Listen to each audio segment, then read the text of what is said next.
é bom que fica registrado para os demais, né? Assim que terminar aqui o nosso bate-papo, eu upo e coloco lá na nossa página. Mas o mais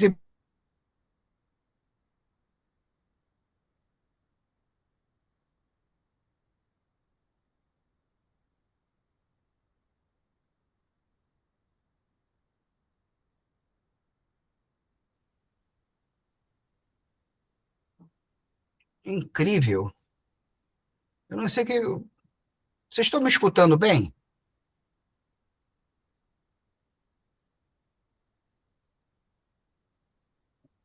Em David e Esther, vocês estão me escutando direitinho?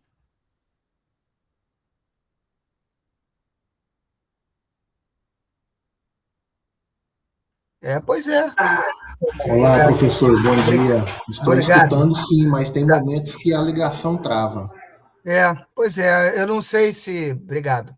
Eu não sei se é a internet, a gente também tem isso, né?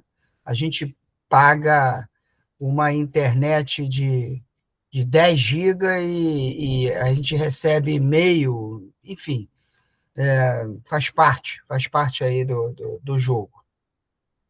Primeiro agradecer, né? Agora acho que agora vai. Primeiro agradecer a vocês a oportunidade da gente estar trocando ideia nesse momento.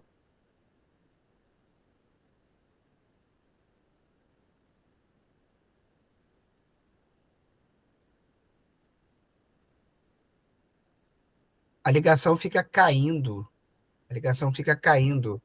Ela fica é alguma coisa que acontece que a ligação é derrubada, passa um tempo e ela cai. Toda a parametrização está toda ok aqui.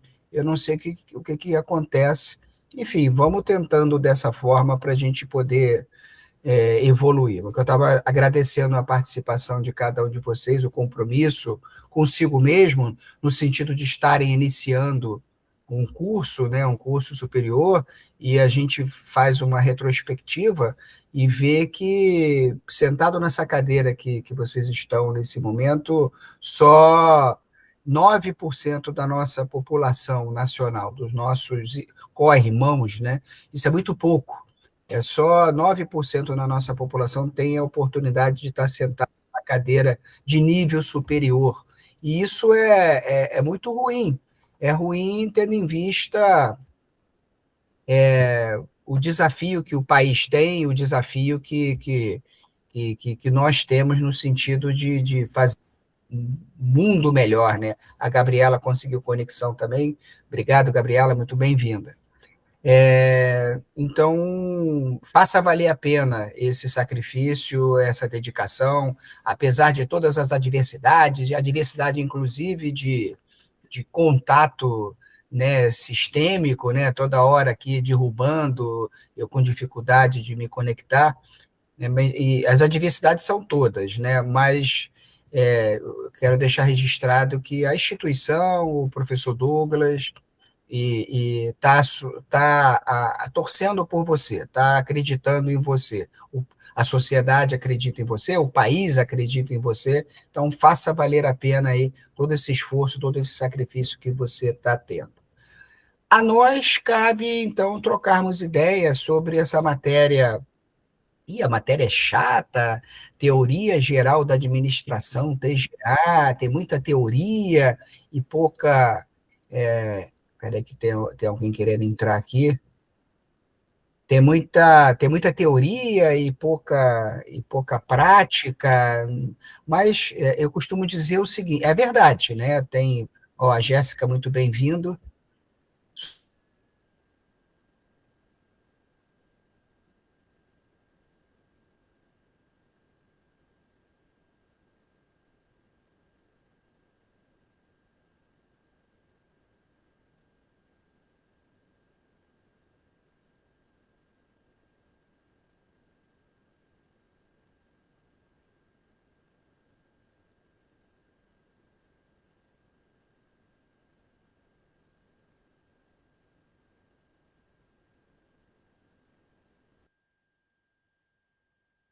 incrível, incrível.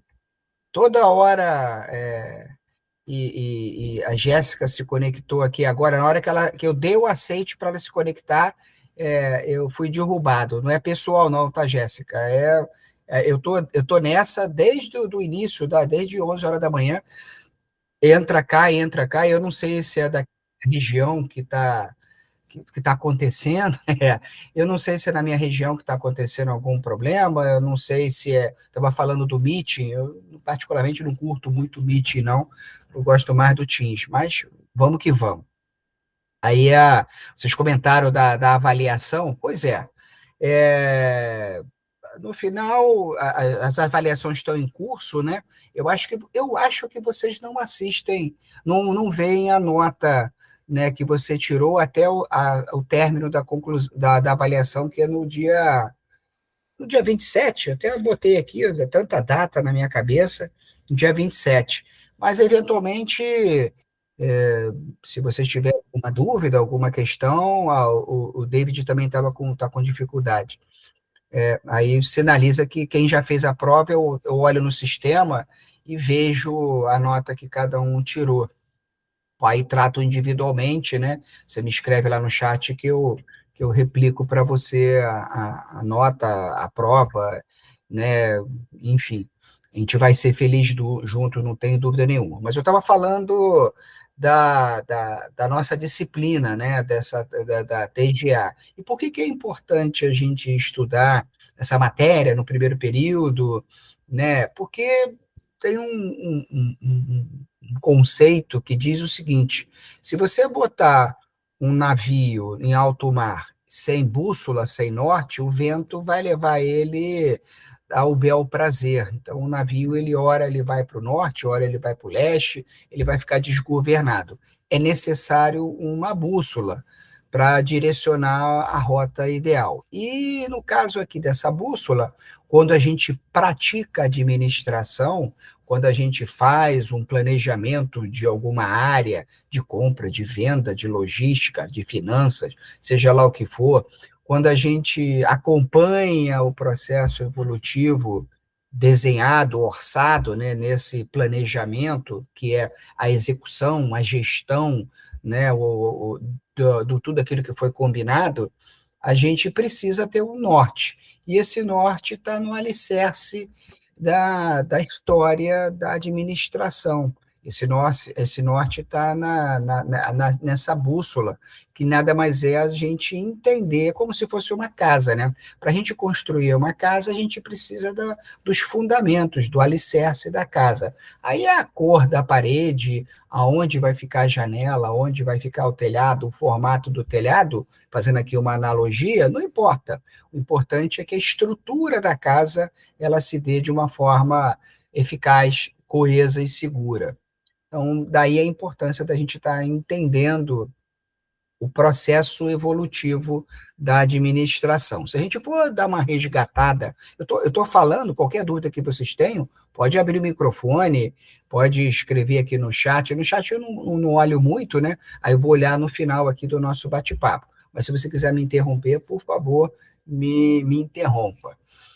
Se a gente for entender como é que nasceu, então, esse navio que precisa ser colocado em alto mar, né, falando de uma forma é, direta, né, para o navio não ficar à deriva, para o navio não ficar perdido, a gente precisa então, entender como é que nasceu a história da sociedade. Eu não vou voltar aqui nos primórdios, né?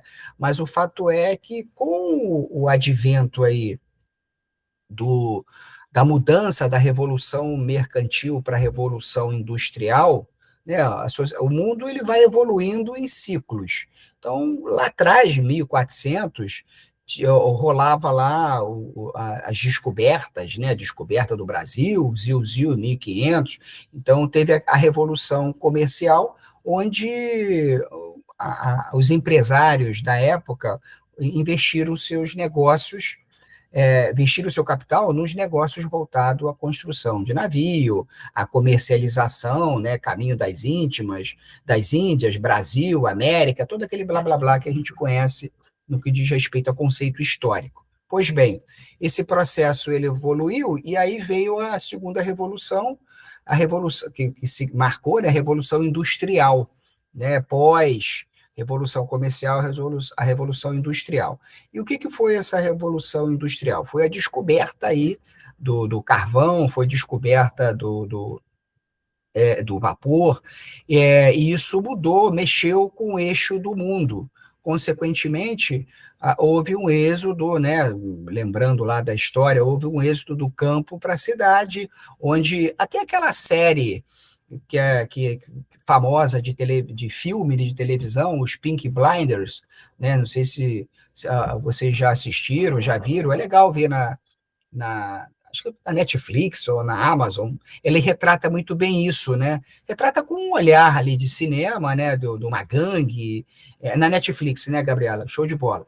Os Pink Blinders, eles mostram, né, a gangue lá deles agindo de forma incorreta, mas o cenário, ele retrata muito bem a Revolução Industrial, onde mostra ali o pessoal trabalhando nas fábricas, nos galpões, né? E para produzir, para trabalhar ali, para mexer com fogo, com carvão ali, para transportar os produtos, era necessário ter uma norma, ter um padrão, ter uma rotina para otimizar o processo de produção, porque precisava abastecer o trem, precisava levar o produto de uma cidade para outra, e de barco, de navio demorava, então o trem, o vapor, ele dava muito mais velocidade, e aí precisava atender essa expectativa do mercado. Aí que nasce, então, a nossa querida administração, né? O pai da administração, né? Em 1900, aí a gente evolui, né? Depois das descobertas de 1700 e começou esse processo da Revolução Industrial, quando chegou em 1908, né? Colocando aqui na linha do tempo, o nosso querido Taylor, ele botou a mão no queixo e observou. Observou o quê? Ora, vou dar o exemplo de nós que estamos aqui, né? A Esther, a Gabriela, o David, a Jéssica e eu. Pô, é um grupo que está fazendo a mesma coisa.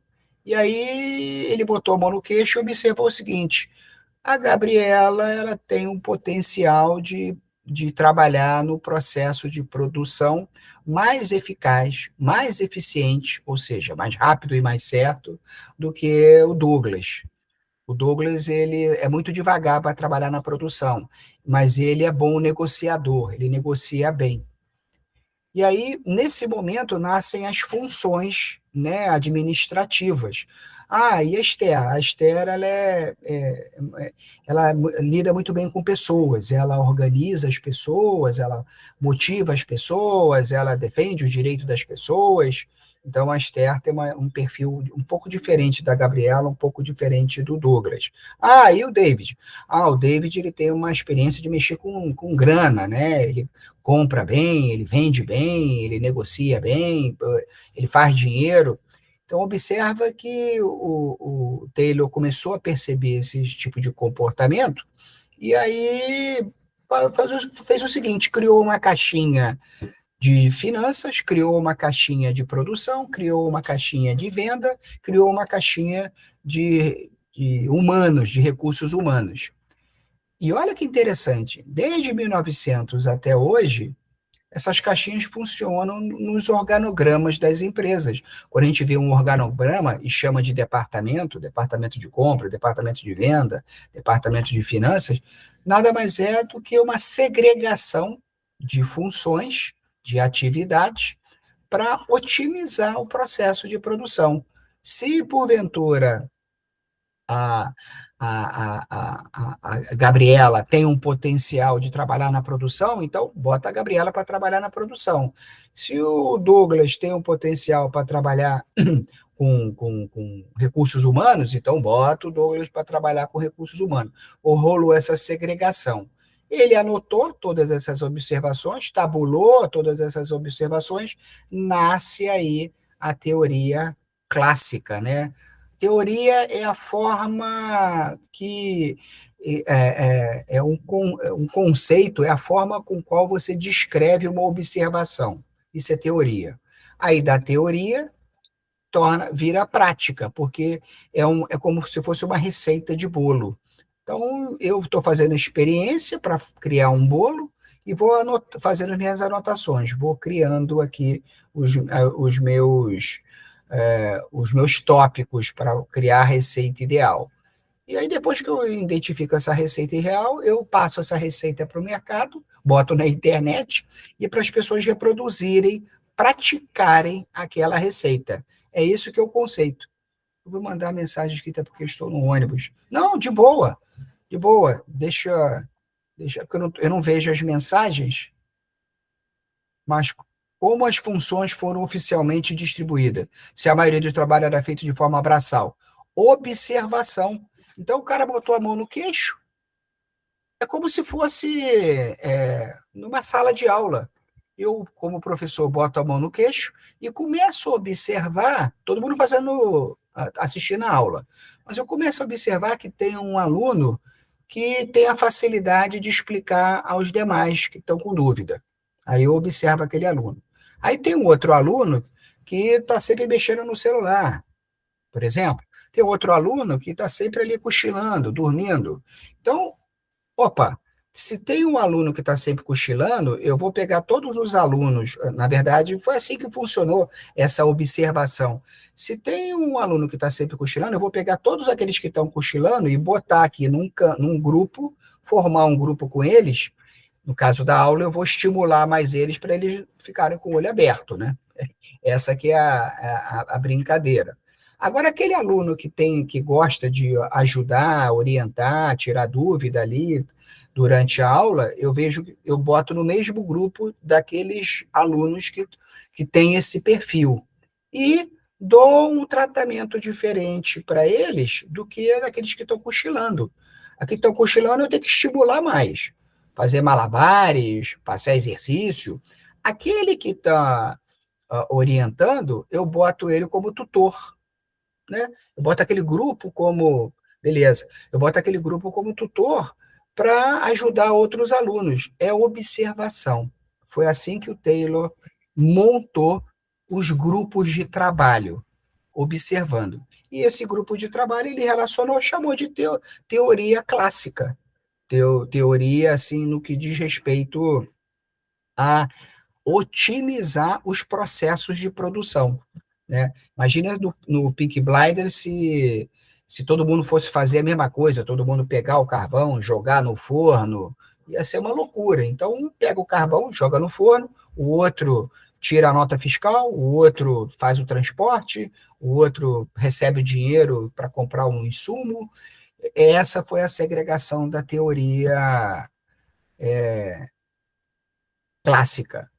No fundo, a teoria, a administração como toda a ciência que a gente estuda, no qual vocês estão se formando, eu sou formado, ela é voltada para o negócio, para otimizar o negócio. No fundo, a administração é capacitação da mão de obra de cada um de nós para estarmos preparados para melhor produzir e agregar valor aos negócios, às pessoas jurídicas. Nós somos pessoas físicas, a gente precisa de treinamento para trabalhar certo, correto, eficaz, eficiente, com planejamento e gestão, que são as duas palavrinhas mágicas da administração, para atender e otimizar o resultado das empresas, as pessoas jurídicas. A pessoa jurídica tem que fazer dinheiro. Pô, Douglas, só pensa em dinheiro? Não. Umas produzem dinheiro para distribuir entre eles, outras produzem dinheiro para distribuir entre os sócios, outras produzem dinheiro para distribuir para a sociedade, né? Aí eu estou falando aqui das empresas com fins filantrópicos, né? Mas todas elas precisam produzir dinheiro. E como é que ela produz dinheiro? Através da compra e venda de um produto ou da prestação de um serviço. Quanto mais eficaz eu desenvolver processo, desenvolver controle, desenvolver gestão de risco, desenvolver acompanhamento do dinheiro dessas pessoas jurídicas, mais elas vão ficar felizes. Elas ficando felizes, é, elas distribuem o salário, os dividendos, o PL para quem está envolvido ali, quem produziu, quem soube produzir. Então, o nosso papel como administradores é botar a mão no queixo e observar o comportamento das pessoas jurídicas, como que elas podem potencializar ganhar dinheiro e a gente sugerir fazer a receita de bolo ou aplicar uma receita já existente. No caso aqui, a gente está aplicando as receitas existentes. A primeira receita de bolo foi a teoria geral da administração. Só que eu segreguei, e aí, fazendo aqui uma analogia com a sala de aula, a Jéssica parou de falar com o David, porque o David trabalhava numa caixinha e a Jéssica trabalhava noutra caixinha. E, e o capital explorando cada uma das caixinhas, com esse conceito do Fayol, do Taylor, depois veio o Fayol, né? O Fayol focou ali na, no conceito do Fordismo, de trabalhar na linha de produção para construir ali um carro cada vez mais rápido, cada vez mais eficaz. Um é primo do outro, né? Um acompanhou o outro, mas na teoria clássica da mesma forma, apertando a mão de obra. Aí a Jéssica e o David começaram, poxa, a gente está trabalhando demais, a gente não está se vendo, a gente não está se falando, não estou ralando, o salário ó, nasce então mais uma vez, né? Se coloca a mão no queixo, vamos dizer assim, para se observar, né, o comportamento, a insatisfação daquelas caixinhas, e aí mais um pesquisador, né, que o Elton Maio, ele observou e viu, espera aí, as pessoas estão insatisfeitas, então a produção está diminuindo, porque as pessoas estão sofrendo. Nasce a teoria das relações humanas. A teoria das relações humanas nada mais é do que, pô, peraí, vamos pegar um pouquinho leve, vamos dar um fôlego para a Jéssica, para o David, para o Douglas, né? Eles não trabalharem uma jornada um pouco mais justa, porque eles se juntarem em sindicatos, em associações para defender o lado do trabalhador, aí que nascem os sindicatos, né, nessa observação da teoria das relações humanas. Então, aqui a gente chega a uma conclusão, não é o que uma teoria mata a outra, é uma teoria, ela evolui, é igual a Pokémon, né? Ele vai evoluindo, melhorando, se adequando às necessidades da sociedade, porque a administração é uma ciência da sociedade. Então, consequentemente, o processo ele é evolutivo. A teoria, então, das relações humanas, ela vem basicamente daí. O processo ele evolui e ele sai de dentro da fábrica, sai de dentro da empresa. Vem aí, porque agora tem uma liberdade de mais, por exemplo, usando os personagens daqui, né? Houve uma flexibilidade maior, uma liberdade maior, então a produção ela cai. Nessa altura do campeonato, nasce a necessidade, então, mais alguém bota a mão no queixo, né, e começa a observar que precisava de regras, precisava de.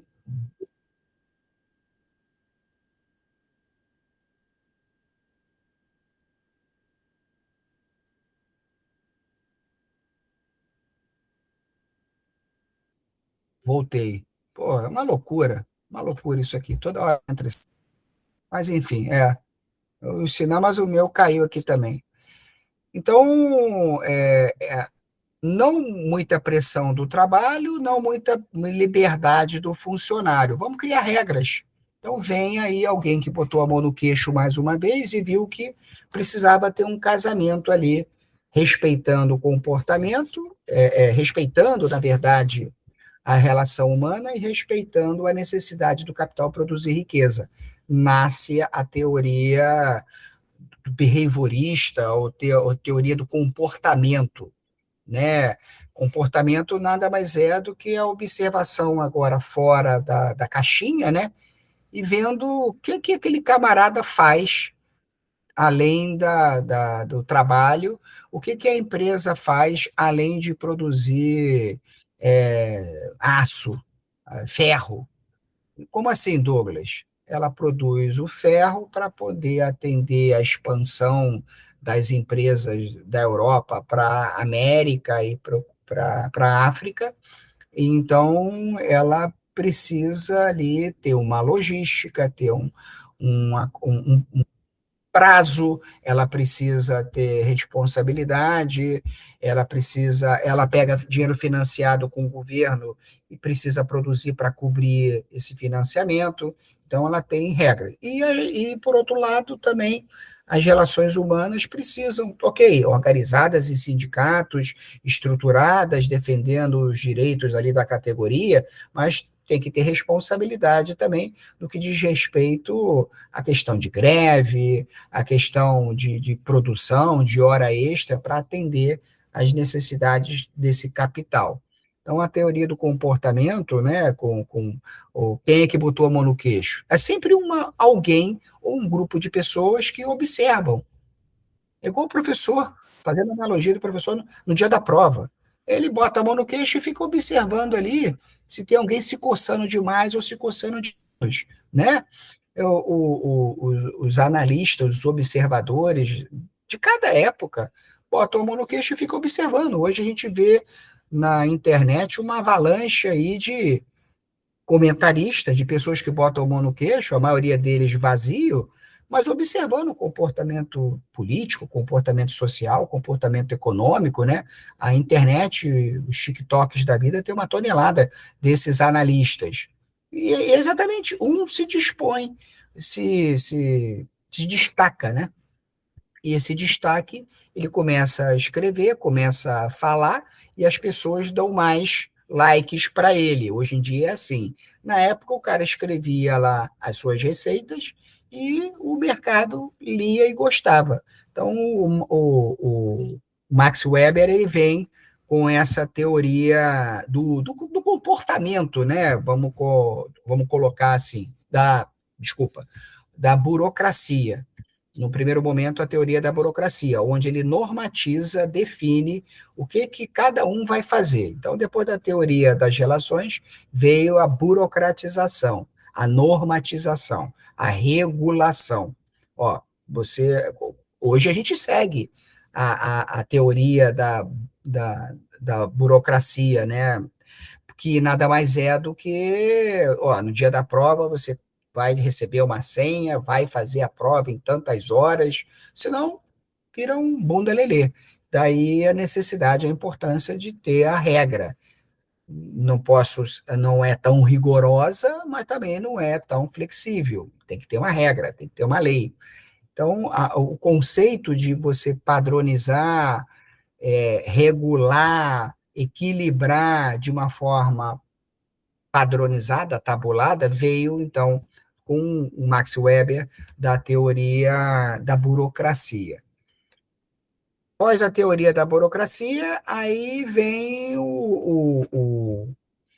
aí sim vem o conceito do comportamento, né? Eu falei aqui o contrário, é clássica, relações humanas, burocracia e o comportamento. O comportamento nada mais é do que a integração entre as três teorias. Todas as teorias, eu destaquei aqui três, então estou integrando, são as principais, eu estou integrando aqui elas através da teoria do comportamento. O que é a teoria do comportamento? É você me respeitar, eu te respeitar. É você entender que eu, como professor, vamos dizer assim, sou superior hierarquicamente, pelo menos nesse momento, a você. Então, eu tenho que te respeitar como docente e você, como discente, me respeitar. Isso que a gente vive hoje.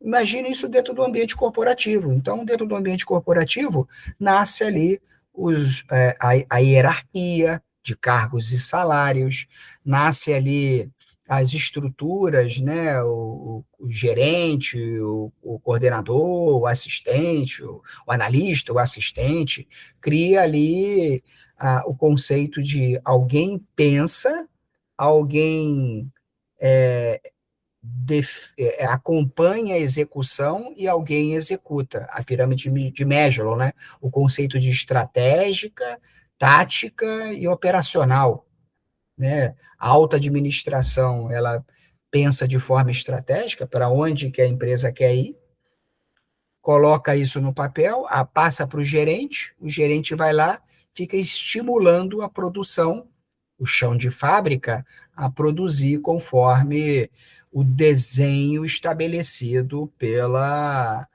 administração, né? Vamos, pela essa alta administração. Então, nasce aí algumas ferramentas associadas a garantir que a teoria ela funcione.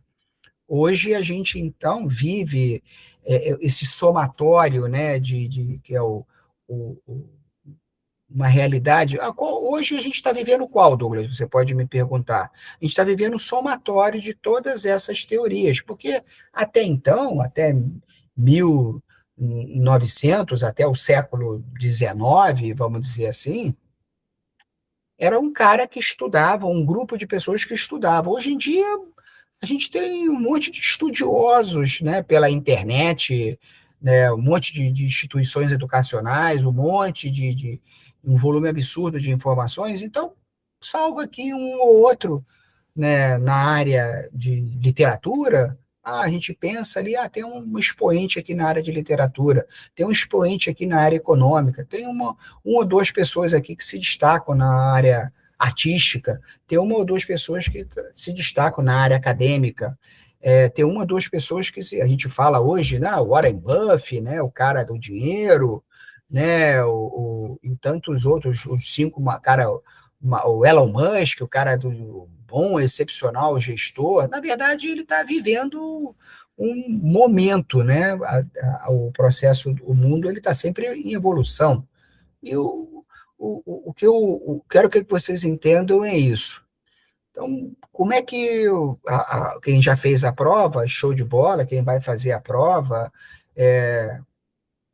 o que vai ser cobrado, o que vai ser acompanhado, isso que a gente resumiu aqui nesse tempinho de bate-papo. As teorias, sempre casadas com o processo de evolução da sociedade, quem dita a norma é a sociedade. Eu quero um bolo, fazendo aqui analogia, eu quero um bolo de coco com abacate e com maracujá. Pô, coco, abacate, maracujá, que loucura. Mas é você que quer. Então, peraí, deixa eu tentar montar aqui a receita melhor possível para te agradar. A relação das teorias gerais de administração com a sociedade se dá dessa forma. Ó, pô, isso aqui não vai ficar legal, não. Essa receita aqui não vai ficar legal, não. Ou se eu botar uma gotinha daqui e 1 quilo do outro, vai ficar com o sabor que você quer. Essa combinação é que é o processo evolutivo das teorias. É que a Gabriela escreveu aqui. Clássica, humana, burocrática, comportamental, contingencial. Faltou falar da contingencial. Exatamente essa a ordem. Contingencial. Contingencial é aquilo que, ó, eu estou indo por aqui, mas pode ser que dê problema. Então eu tenho que pensar no plano B, né? Contingencial passa por isso, né? Você ter uma estratégia de crescimento, de vendas, de expansão, isso falando da pessoa jurídica, da pessoa física. Eu pretendo no final do ano viajar, eu pretendo no final do ano comprar uma casa. que eu vou fazer para comprar uma casa? Ah, eu tenho que me planejar. Que eu vou fazer para minha viagem? Eu tenho que me organizar, juntar dinheiro para poder fazer a minha viagem de final de ano. Beleza. Mas se chover, eu vou para a praia. Mas se chover muito? Bom, se chover muito, estou de férias, me programei, estou com dinheiro, e aí eu tenho que para se chover, eu tenho que ir para um local, um local friozinho tomar vinho, por exemplo, a viver aquele momento. E não posso ficar na praia, porque na praia eu preciso de sol. Então eu tenho que pensar num plano B. A teoria contingencial, ela passa por essa percepção. As empresas, então, nascem os planos de negócio, os business plan nesse momento. Plano de negócio nada mais é do que a sociedade perguntar para a empresa o que, que ela quer ser quando ela crescer. Aí a empresa diz: não, daqui a 5 anos eu vou entrar em outro estado, eu vou me expandir, vou comprar um concorrente, eu vou duplicar minha capacidade de produção. A empresa ela precisa saber o que, que ela vai ser quando ela crescer. Só para vocês terem uma ideia, quando o governo fecha contrato com uma concessionária de energia ou de telefonia, o contrato ele é válido por 20 anos. Então, aquela empresa de telefonia, a Claro, a Oi, a TIM, seja lá qual for, ela tem que prestar serviço naquela região, daquela forma, nos próximos 20 anos. Falando de energia, de telefonia, né? De energia, a, que no Rio tem a Light, tem a Enel, que são as empresas de energia aqui do Rio, ela tem que fornecer energia nos próximos 20 anos para aquela determinada região. Pô, como é que vai ser o mundo daqui a 20 anos? Então ele tem que desenhar cenários positivos, cenários negativos. Essa teoria comportamental ela passa por essa percepção de cenários. Então, o plano de negócio, ele diz, ó, o plano de negócio onde eu vou ganhar muito dinheiro é agindo dessa forma, mas pode ser que eu tenha aqui um plano, um cenário intermediário, mas pode ser que eu tenha aqui um cenário pessimista. Se vai chover, fazendo aqui, voltando à analogia da casa, das férias, vai chover, e aí? Eu vou ficar trancado no quarto chorando? Não. Eu vou aproveitar a chuva, vou comprar um guarda-chuva novo, vou tomar um vinho, vou comer uma comida mais quente para poder me aquecer, para curtir, etc, etc.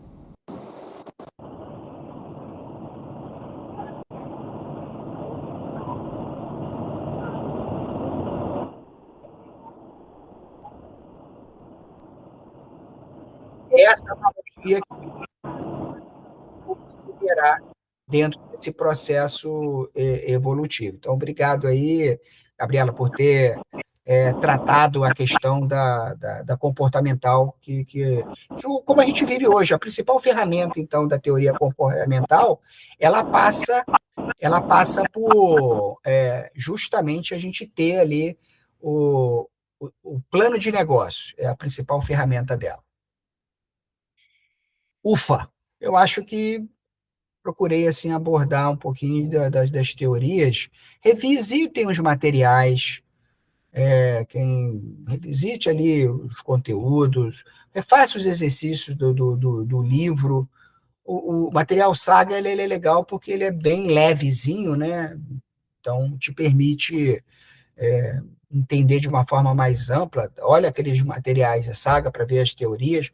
Eu postei 2 vídeos meus até antigos, né, na época da pandemia, onde a gente procurou falar de tudo que a gente trabalha, e aí eu falei, esses vídeos aqui vão agregar valor ao pessoal lá de TGA, porque na época eu falava também de TGA, e aí eu assiste o vídeo como forma de abrir a mente, né, enriquecer, enfim. Quanto mais informação você colher nesse momento, mais segura você vai estar para fazer a prova. E a prova, assim, tranquila, é, em cima de todo o material que a gente cobrou, mas eu tenho certeza que vai tudo correr bem.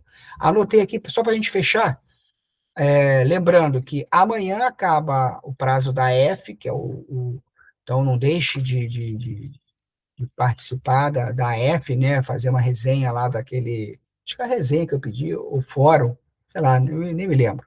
Então amanhã vence a F, amanhã vence também o prazo da AT, né? Até que é a resenha do artigo lá que eu pedi.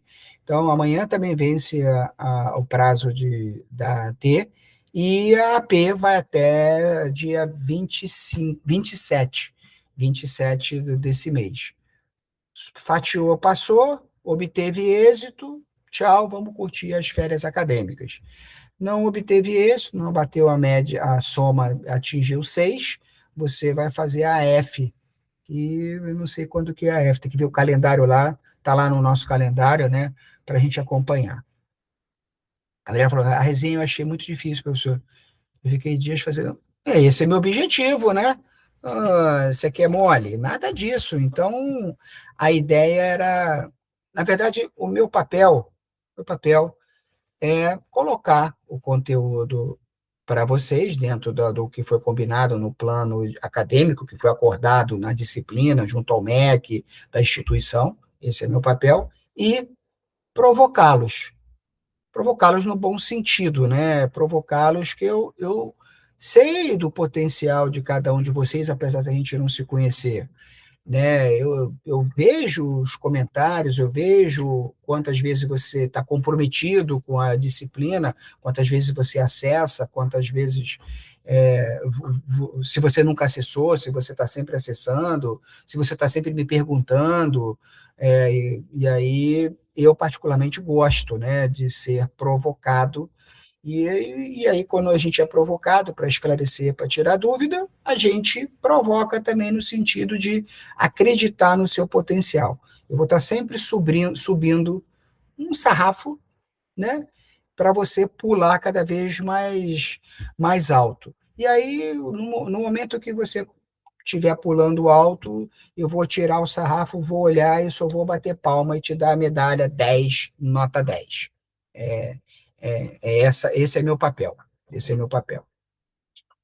No mais, agradecer a participação, o compromisso de vocês, aquela história de os últimos serão os primeiros, isso é um conceito religioso, legal, vamos respeitar. Agora, no mundo aqui acadêmico, no mundo real, os primeiros serão sempre os primeiros. Então, agradecer a cada um de vocês pelo compromisso, pela disposição, pela dedicação de terem participado da aula, e os demais eu espero que depois assistam aí a gravação, né? Como forma, muita gente está trabalhando, muita gente. Então, assista depois a nossa gravação para não ficar prejudicado. Vou parar aqui a nossa gravação antes que eu me esqueça. Cheio de falha, né?